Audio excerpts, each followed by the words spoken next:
Pagiku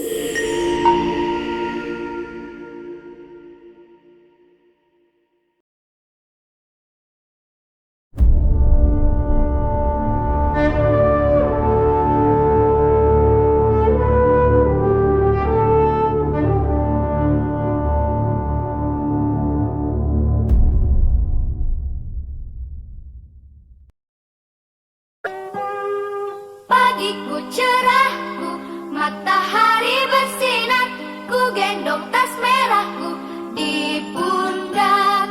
Selamat pagi semua, ku nantikan dirimu di depan kelasmu, menantikan kami. Guruku tersayang, guru tercinta, tanpamu apa jadinya aku? Tak bisa baca tulis, mengerti banyak hal, guruku, terima kasihku.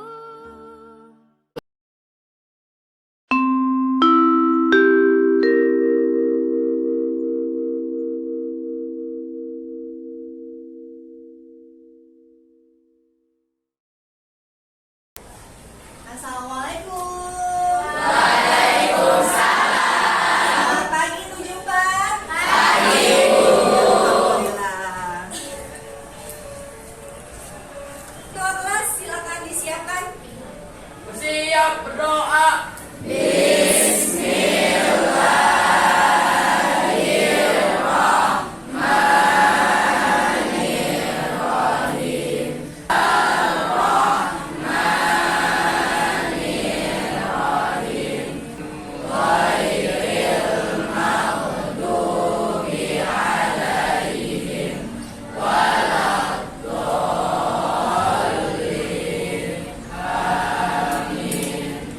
Sebelum mau ngecek nih, sudah rapi belum? Sepertinya Bu Jumpa cantik-cantik, ganteng-ganteng. Ya, seperti itu ya. Baik, sudah rapi semua ya? Dirapikan? Sudah. Kemudian kelasnya juga sudah bersih. Nah, sebelum kayaknya masih sudah sarapan belum di pagi-pagi? Nah, ya baik, biar kita tambah semangat belajar kita kali ini, ya. Mari kita mau ya? Mau.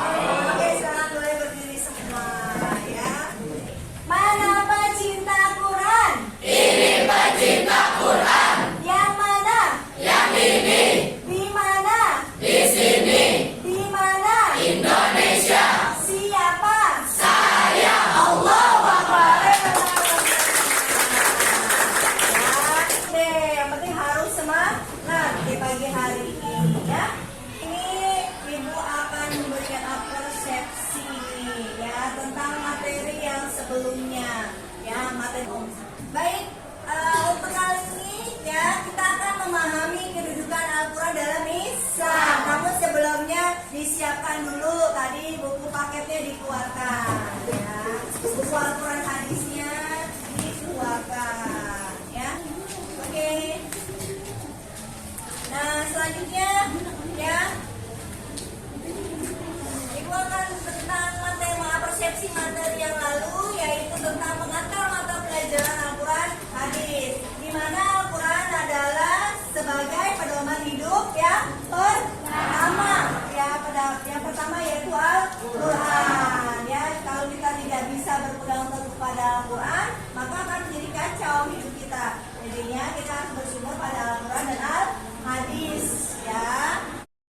Materi kita hari ini yaitu yang pertama menjelaskan pengertian Al-Quran, kemudian menguraikan proses turunnya Al-Quran, dan yang ketiga mengkategorikan periodisasi turunnya Al-Quran.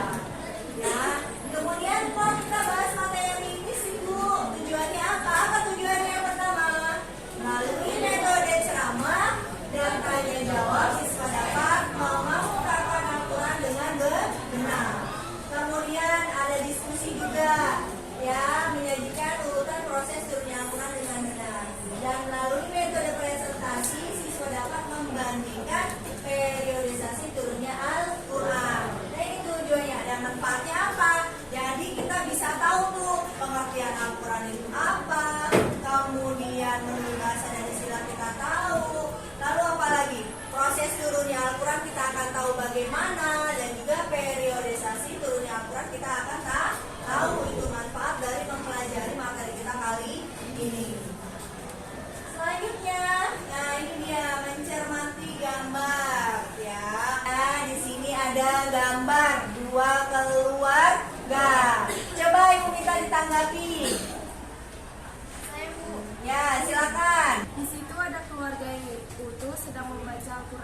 pertama, keluarga yang harmonis. Ya, keluarga yang harmonis. Benar tidak ini yang lainnya? Keluarga yang harmonis. Karena apa di sini keluarga harmonis? Iya benar. Karena Al-Quran dan hadis dalam kehidupan dalam keluarga. Kemudian selanjutnya kita akan membahas tentang peta konsep ya. Peta konsep kita pada hari ini yaitu membahas Al-Quran dan hadis sebagai pedoman hidup manusia. Yang pertama kita akan mengetahui tentang pengertian Al-Quran, proses turunnya Al-Quran, periodisasi turunnya Al-Quran, fungsi Al-Quran, nama lain dalam Al-Quran, macam-macam hadis, pengertian hadis dan fungsi hadis terhadap Al-Quran. Namun pada hari ini ya kita hanya membahas ya materi saja. Apa saja itu? Tentang pengertian Al-Quran. Tentang apa lagi? Proses turunnya Al-Quran, periodisasi turunnya Al-Quran. Ya baik. Selanjutnya, nah di sini dia kita akan masuk ke dalam pengertian Al-Quran. Ya, pengertian Al-Quran menurut bahasa yaitu qara'a. Coba ulangi.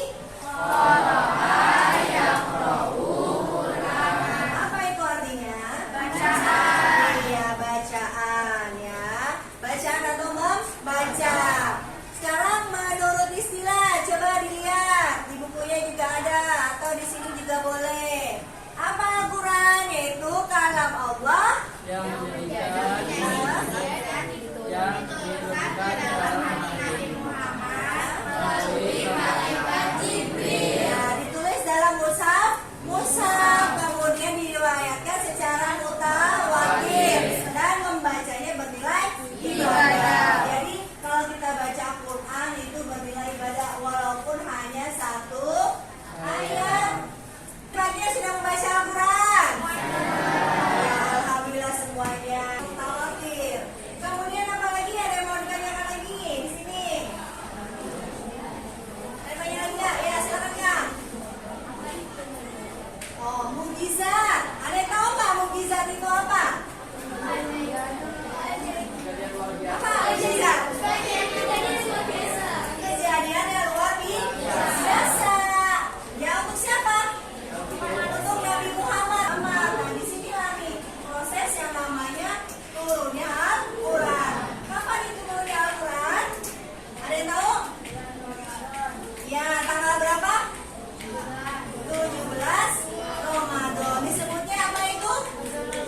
Hilatul Zulul Quran. Ya pintar itu ya. Bagus pertanyaannya untuk Dora. Baik, nah sekarang kita akan berdiskusi dalam kelompok sesuai dengan nanti LKPD yang Ibu berikan ya.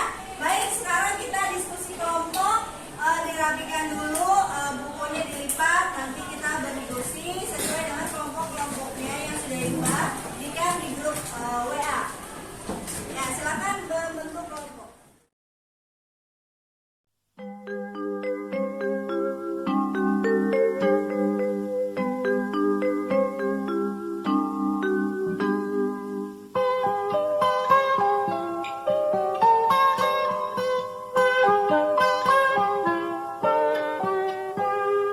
Pagiku cerahku, matahari bersinar, ku gendong tas merahku di pundak. Selamat pagi semua, ku nantikan dirimu di depan kelasmu, menantikan kami. Guruku tersayang, guru tercinta, tanpamu apa jadinya aku? Tak bisa baca tulis, mengerti banyak hal. Guruku, terima kasihku. Nyatanya diriku kadang buatmu marah, namun segala maaf kau berikan.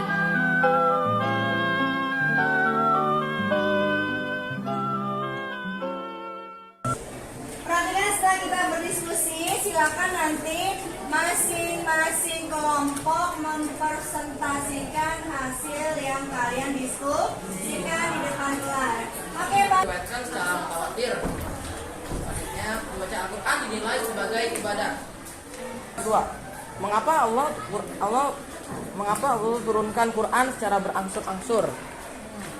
Kenapa? Wahyu Allah diturunkan secara berangsur-angsur serta memudahkan mereka untuk memahami dan menghafalnya. Nomor 3. Mengapa ayat Makkiyah seruan umumnya menggunakan nafas ya ayyuhan nas, sedangkan ayat Madani seruannya umumnya menggunakan nafas ya ayyuhalladzina amanu? Karena Makkiyah adalah yang seruannya ditunjukkan kepada penduduk Mekah, ya ayyuhan nas seruan kepada manusia atau pada umumnya Makki. Madani ditujukan kepada penduduk Madinah, ya ayyuhalladzina amanu ditujukan hanya kepada orang-orang yang telah beriman, tidak untuk semua manusia adalah Madani. Ya. Kesimpulannya adalah sebagai Sebagai umat muslim, kita harus selalu mengingat Al-Quran dan menerapkan Al-Quran dalam kehidupan sehari-hari. Karena Al-Quran adalah wahyu Allah. Ayat Al-Quran yang diturunkan di kota Mekah disebut Makkiyah, sedangkan Al-Quran yang diturunkan di kota Madinah disebut Madaniyah. Oke, kasih tepuk tangan buat kelompok 2. Jadi sudah selesai hadisnya sama hasil diskusi kita ya. Nah, sekarang perhatikan. Nah, setelah menyelesaikan hasil diskusi tadi ada yang tegang, ya, ada yang senyum-senyum aja, ya. Jadi setelah kita kali ini membuat kesimpulan ya, tuh menyimpulkan hasil belajar tadi kita sudah belajar tentang komponen Al-Quran. Ada berapa komponen Al-Quran? Ya. Nah, di sini kita sudah tahu nih menurut bahasa dan istilah. Apa tadi menurut bahasa? Bacaan. Menurut istilah Al-Quran ada komponen Al-Quran. Ya, coba.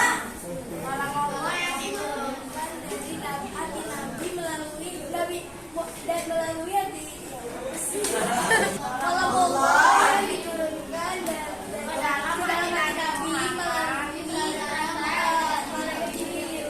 Ya, ada lihat tambahannya. Tadi komponen yang ada dalam Al-Quran. Al-Quran adalah tadi coba komponen Al-Quran tadi seperti apa tadi? Ya. Terus? diturunkan secara mutawatir. Iya, kemudian Sebagai ibadah. bernilai sebagai ibadah berupa mushaf atau lembaran-lembaran. Nah, itu kesimpulan kita nih. Sudah paham ya? Ya, kemudian proses turunnya Al-Quran ada di Lauhil Mahfuz, kemudian Baitul Izzah, lalu langsung kepada Nabi Muhammad SAW. Dan ini dia periodisasi turunnya Al-Quran, ada Mekah dan Madinah. Kalau di Mekah disebutnya ayat-ayat Makkiyah. Kalau di Madinah disebutnya Madaniyah. Ya, nah itu kesimpulan kita hari ini. Kemudian untuk LKPD 5. Baik ya. Nah, selanjutnya adalah evaluasi pembelajaran. Setelah kalian tadi menjelaskan, tanya jawab, kemudian tadi kita diskusi ada evaluasi pembelajaran. Sekarang buku Al-Quran hadisnya boleh ditutup. Oke, ditutup dulu. Adakan proses. Ya, waktunya hanya 5 menit. Apa? Sudah dimasukkan bukunya, taruh di tengah-tengah buku Quran hadisnya, taruh tengah-tengah ditumpuk jadi satu.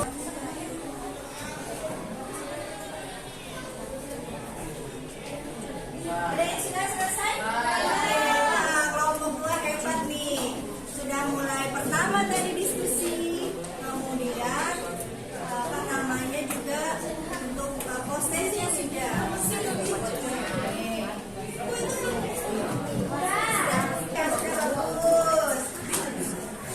Masing-masing ya, jadi biar tahu nih.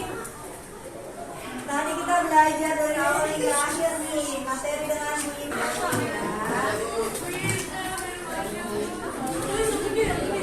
Alhamdulillah, pertemuan kita kali ini sudah dari awal hingga akhir sampai dengan evaluasi. Ibu akan mengetahui nih. Kemudian, sebelum Ibu tutup, ini kita akan melanjutkan materi pada pertemuan berikutnya, yaitu tentang Ibu akan menjelaskan tentang fungsi Al-Quran dan pengertian hadis, macam-macam hadis dan fungsi hadis terhadap Al-Quran. Dalam keadaan sehat, doa.